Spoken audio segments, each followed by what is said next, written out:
Thank you for that question. Welcome to C3S's virtual open day.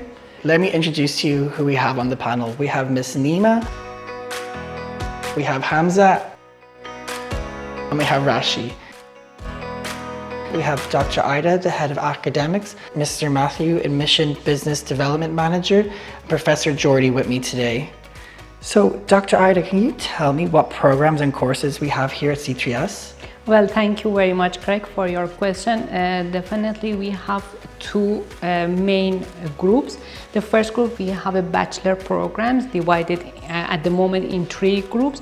We have business management, we have tourism and hospitality management, and information system. For this group, they included 3 years, and after 3 years, they will get their bachelor degree. The second group are master groups. The first is strategic management and leadership. The second group are logistic. The third group, they are tourism and hospitality management. Another group we have project management, and the last group at the moment we have health and social care management.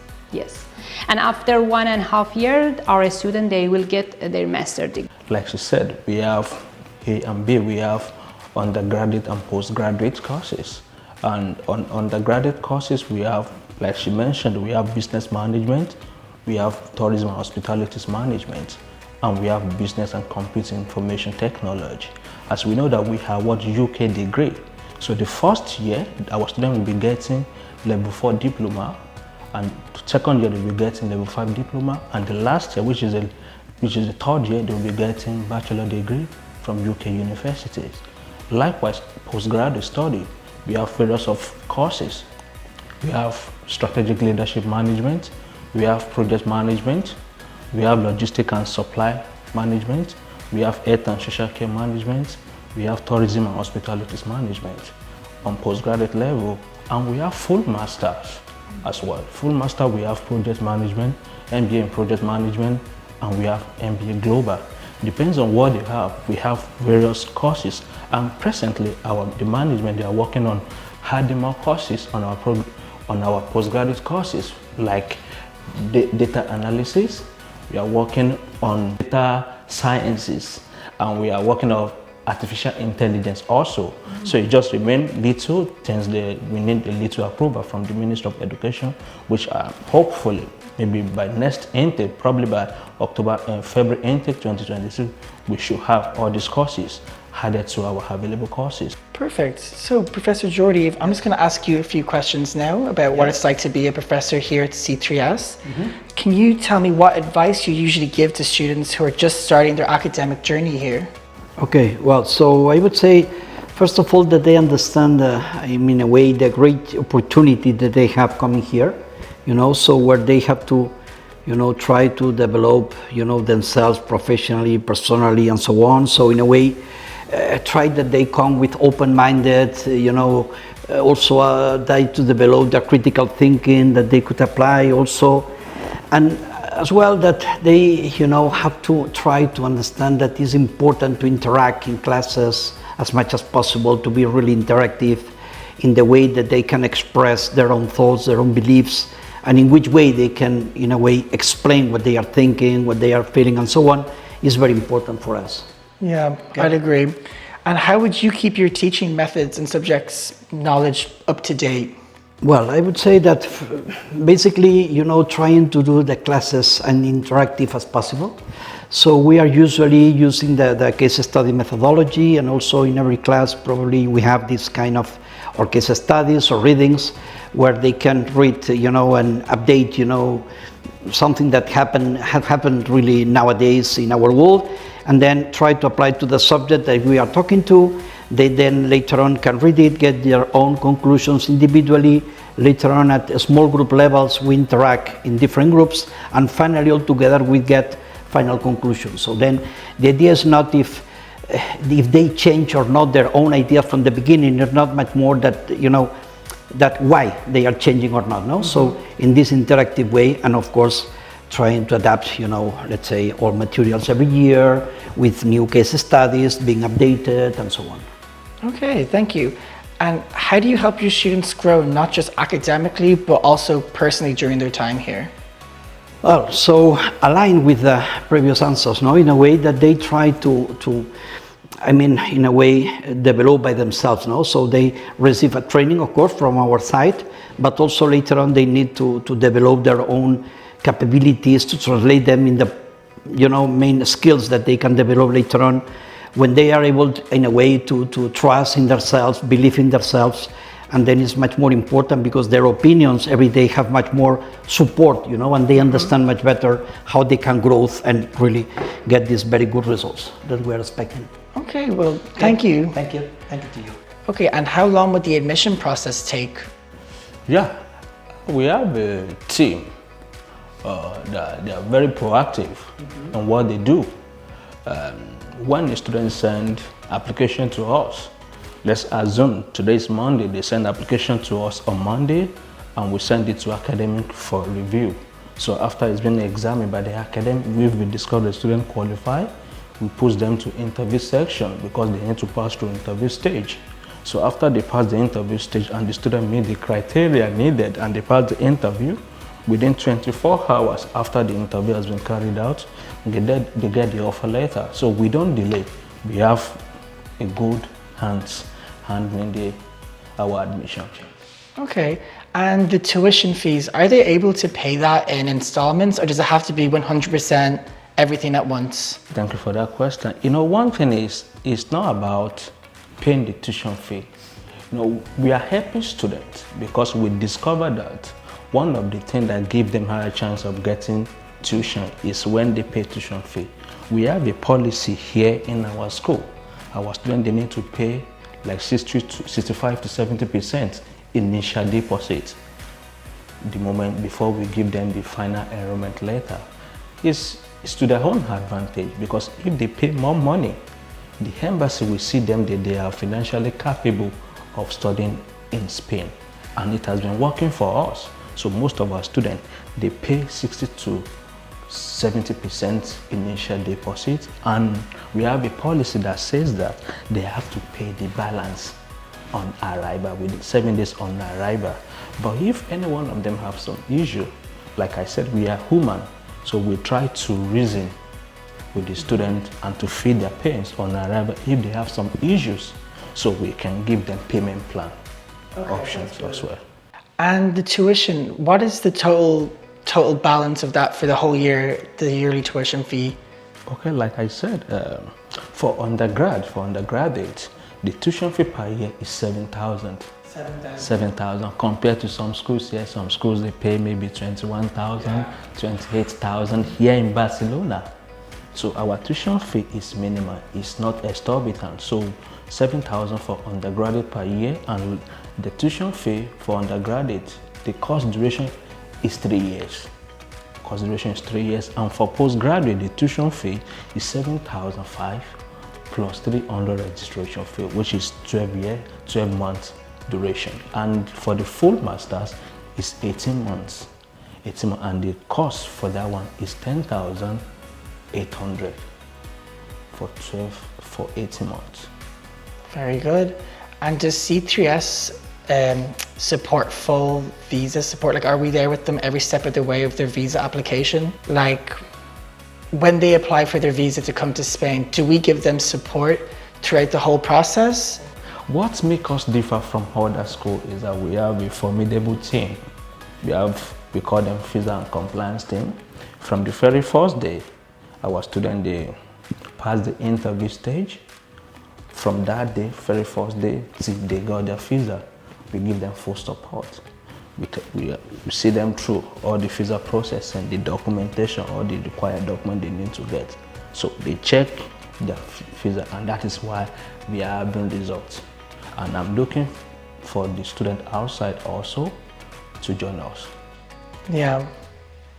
And for students coming to Spain, do they need to know Spanish before getting here, or are they okay with just English? Though they are coming to a Spanish country that where the language is Spanish. But I always tell them that language shouldn't be a barrier. because they are coming to a school whereby the mode of teaching is English. So we taught them in English. So English language shouldn't be a barrier to them. But the good thing about our school is that we know that they are coming to a strange land whereby they need the mode of communication is Spanish. They need to interact with people outside there. So what we do is that we give them free Spanish classes for the full 1 year. So first of all, Spanish language is not a barrier. It shouldn't serve as a limiting factor to them. So we give them free Spanish classes on arrival, but that one will not affect their visa application. I have a few questions based on the feedback, positive feedback that we receive from academic and also from the student about your dynamic sessions that you have. I would like you to explain more about how do you manage your classes, because our students, they are coming from different backgrounds, different nationality, it's super diverse. So, but I see the students, they really like your class and also some other faculty. I would like to know, share with us your experience and which kind of activities usually they are doing in the class. Well, as I mentioned before, use the maybe activities like case studies or something is something that really, we provoke much more interactivity in class. And you see like the evolution that they are doing, class after class, that in the beginning, some of them are really very shy. For them, it's not so easy to express their own opinions and so on. And then when we are creating this kind of activities in small groups, that they only have, 3-4 people in each group, it's easier for them to express their own opinions. And then week after, class after class, they are getting much more, they feel much more safe about their own opinions, supporting in what. And then when the others are saying their own opinions as well, they can compare with they thought before. Then, as I said before, if they change or not is not important. The important is that really how they are basing or they are getting their own opinions. And then also you realize that how this is really following the evolution based on what they feel much more comfortable with themselves, comfortable, and then in the way that they are really feel much more, that they can trust in themselves much more, no? And then is the way that we can also try to interact with them, connect with them as well, because they feel more comfortable to say their own opinions. And then at the end of the course, you see the evolution that they made, and we also think that with this methodology, we get, great results, honestly. Very good. As we know from the academic, usually they are facing our students with different challenges. What is your recommendation for our potential students, how they can improve themselves? Maybe I would say, that really come with really open-minded. Try to also apply in a way, what sometimes we call about it, but not always we follow, which is the common sense, no?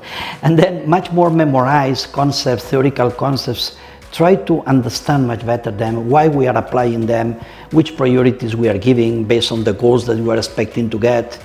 Because not always, the same people have the same goals, absolutely, no? So then try to go step by step. Also, as I said, before, be open-minded.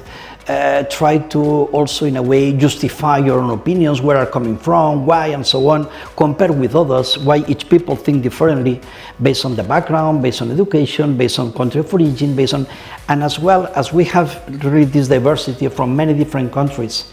It's really curious how different cultures can interact among them, and how finally, of course, maybe you cannot really get an agreement with your mate, but at least you understand why he thinks or she thinks in this way, no? And this is the most important, no? Because really open your mind to realize that although you maybe do not think in this way, there are other possibilities and other scenarios that you could apply. Yeah, I do agree with you. Definitely our student and also potential student, they need to update themselves, because, in Europe specifically, most of universities and also business school, they are using the new technology. They have to update. They have to try to update the level of their knowledge in different area. They shouldn't, limit themselves. They have to see which area they want to focus and how they have to using the new facilities, the new technology. Especially these days, it's the era of AI tools, and if our students and also potential students, they don't have this information, maybe they are facing with some difficulties, and continue this limitation of knowledge, it's not good for them. So thank you very much. Also, you explained this experience with us. Thank you. Okay, thank you very much to all of you. And Mr. Matthew, sorry, I forgot to ask you a question about, is there an English proficiency test? Like, do they need to have a certain level of English before coming to Spain to study here with us? Oh, test of English is not mandatory for English speakers, but as a school, we require test of English, which is we usually have for higher tiers, which is well generally accepted by the immigrations. So, and we ask for it. But if you are English speakers, you don't need test of English for you to come to our school. But if you are not, we require test of English for you to come to study here with us at C3S Business School. Okay, thank you very much. Just I need to add one point regarding to this English test. As our main centers, they ask this document. It is important for not native students, potential students. They need to have IELTS or TOEFL. So because we need to also share these documents with the center, it is important to have it. Yeah. Okay. Mr. Matthew, I'm going to have a few questions just for you that are commonly asked to us here at reception. Is the tuition fee refundable? Yeah, in case of visa refusal, our students, they have access to refund. So the refund is available. We are human here. We know some schools here telling students they're going to refund them maybe 25% of the tuition fee being paid, or they're going to give them maybe 50%, or they will tell them to exchange with another student. But here we have a good management that take refund serious, because we know the students, after they've engaged in so many things, commitment like in terms of documentation, visa fee, we know that they are passing through a lot of pains for getting refused. So what we do is that our management, they refund the tuition fee back to our students, and within the stipulated time. So the refund is refunded. So in case if something does happen, they have the option to get the refund. It's here. Yep. And lastly, I want to speak on the refund policy. We have a refund policy working, the one that is working, because I know most of students, they like to ask this question. That is why I want to talk about it. Our refund policy says that students need to apply for refund 28 days from the day they got visa refusal from the embassy. They have to apply within 28 days. And when they apply, our refund policy said that the processing period is within 60 working days. Within 60 working days. But as a school, because the management, they have the desire not to put students through any pains again. So within 1 month, we process their refund. So students need to have that one at the back of their mind, that when they got refused with the visas, they can apply for refund within 28 days, and we're going to process within 60 working days. But I want to assure them that within 1 month, they're going to get their refund. And there are some charges which I want them to take note as well. 300 registration fee will be deducted from the tuition fee paid, and 200 administrative charges. So those are the things that they need to have at the back of their mind while applying to our school. The remaining balance will be refunded. Compared to some schools whereby they will charge 25%, 50%, I think ours is better. So that is what I want to say. Thank you. Now we're going to start by talking about the research and development department. So Nima, can you tell me when R&D first came about? Thank you so much, Greg, for this opportunity for me I be able to express and tell about R&D department in C3S. R&D department in C3S started in 2022 under the guidance of Dr. Raida with level 7 students. It started with a group of THM level 7 and later the group grew into other students wanting to join. And this included level 7 project management as well as I was part because I was level 7 strategic management and leadership. And with R&D, there are so many advantages as a student who joined at that time, including publications, but let me not talk so much. Today we are also joined with our fellow students who are part of C3S as well. Let us hear from them and thank you. Hi Rashi, so I'm going to just ask you, what are the advantages of R&D department for students? Thank you, Craig, for the question. First of all, I thank R&D department for taking me in the department. It is my pleasure to be a part of it. I joined R&D in 2024 and after that it has actually helped me grow a lot academically. So there are a lot of advantages of being in the department because it gives a lot of practical learning. Out of all the field trips, recycling was one of the best and C3S trip too because C3S were more of fun. Though we went to the museum there too, but still we interacted a lot with the students, with our professors there outside the school. So it actually was a real life experience and after that we also went on the mountains for the recycling where we actually wrote our paper which was on leadership styles in environmentalist versus non-environmentalist and that experience is one of a kind. I really wish all the students in the future should also join R&D department for this exposure because after being in the R&D department, now I know what I want to pursue in the future for my PhD and what is the next step I should take to achieve my goals sooner. Okay, so Hamza, can you tell me what it was like being in the R&D department for you as a student? So thank you. Yeah, I've started I joined the research and development team in 2024. I've had the opportunity to publish 2 articles. The first one was about the relationship between AI and quantitative studies. And the second one was with Rashi when we worked on recycling on the field trip. We worked on the consumer behaviors and the leadership style for environmentalists and non-environmentalist students.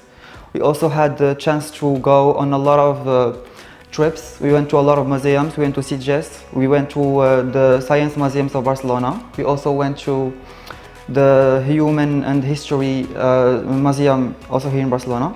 It was very practical. We had a lot of knowledge. We knew a lot about tradition and culture here in Barcelona. This research and development will help me to achieve my goals in the future. For example, it will help me do my master's degree first here as I'm pursuing the global MBA. And maybe in the near future, it will help me pursue another PhD, for example, or another master's. Wow, very good. Thank you. You're welcome. Nima, can you tell me some of the achievements of R&D? So far, the achievements of R&D, we are able first and foremost to publish a book, something that not majority of the schools are able to do that. And also we are able to publish more than 15 research papers in different methods, in different journals, and all of them, they're high-ranking journals. And this helps the co-writers who are the students to get familiar with the writing skills. And lastly, I can say about the conference. With R&D, we are able to attend online conferences. And these are not only the ones in Europe, but also in Asia as well as Africa. I insist, if you're a student, plan to join R&D. You're welcome. Rashi, can you tell me about some of your best experiences here being in C3S? Yes. The topmost experience is being the top student, receiving the award, the recognition of being the top student at C3S Business School. It is one of the achievements and I'm really proud of it. After that, we have a lot of fun memories. It is about the workshops too that we attended, Hamza, right? The workshops were about finances, it was more about leadership qualities, about management. I guess we studied all the fields required for us to be the great MBA people outside for the outside world, and I think we're ready for that exposure too, because right now currently Hamza and me are pursuing the global MBA program, and after the workshops it has actually helped me upskill my inner qualities, which I'm really proud of now, thanks to C3S. You're very welcome. Okay. Hamza, can you tell me about maybe, I don't know, your favorite professor? Well, I have two favorite professors. I have Mr. Mani and Mr. Georgie also. They are not just like normal professors. They became our friends when time goes on and we get to know each other more.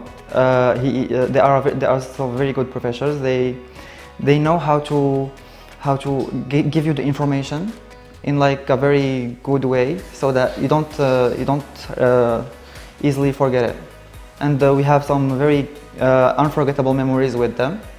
I still remember, for example, the thesis defense we had with Mr. Mani for the research proposal. It was good because I won. So yeah. So that's a memory for Yeah, you. that's a very good memory. We've also had a lot of achievement, like for example, top students, also with Rashi. We had to summarize a book. I also won. We had a lot of, when we go to field trips, we have some, not events, we have like competitions like for the best photograph. I always win, like yeah. He's a great photographer, I'm sure. So yeah, I think during this year it was very fun. We had a lot of achievement, a lot of achievement, and I know, right? Craig, you know what? I'll add something here. Trust me, at C3S, we have so many international friends in here. We have so many memories here, not only in classes, not only outdoors, but also with a small chit-chats with our professors, and you know, that memories are still in our head and we still smile on that. yeah, that's true. The class is very international. We have a lot of Asian students, a lot of African, Arab, some from Europe, for example. And yeah, it is very easy to make friends here. Everyone is open, so it's very, we can, from the first day you can make friends, you can make your own like squad like this, and you can study together, you can go have fun together here in Barcelona. There is a lot of places to go. So yeah, it was very good. Have either of you ever tried out the student hub here at C3S that's run by Miriam? Yes, it is a fun experience. She also has a lot of experiences to share about, a lot of activities also. Like one we had was about the culture, the drawing activity, the getting out your inner talents. Like not only drawing, it's about art. So experiencing art was one of the great memories what I have at Student Hub. Yeah, I didn't have the opportunity to be part of the Student Hub. Maybe I will in the future. You were busy being a top student. Thank you for watching this video. This is just one part of the virtual Open Day series. Thank you, and we'll be back for more. See ya. Vamos.